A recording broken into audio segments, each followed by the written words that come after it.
الفينش.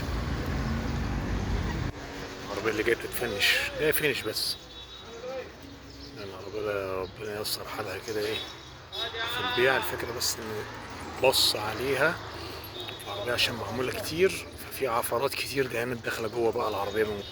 فهي جاية ايه تتفنش هنا عندنا ان شاء الله، فبنفنشها. صاحب واحد حبيبنا يعني هو عليه بقى كل ده. بص كل ده دهانات فيلر قديم ودهانات قديمة. وبص الحتة دي مش متلزقة، بص عمال ننضف فيها ازاي. كل ده دهانات ورنيش، ورنيش بمصلي كمان. بص ببوشها بطين الفرن وفينش كده سن سن كده. ماشي يا حبيبي. بص كده الحمد لله نطينا نبوش وننضف بفضل الله رايق. بس الحتة ايه العفرة اللي جوه الزومبا دي برضه سن سن كده تنضيف كده.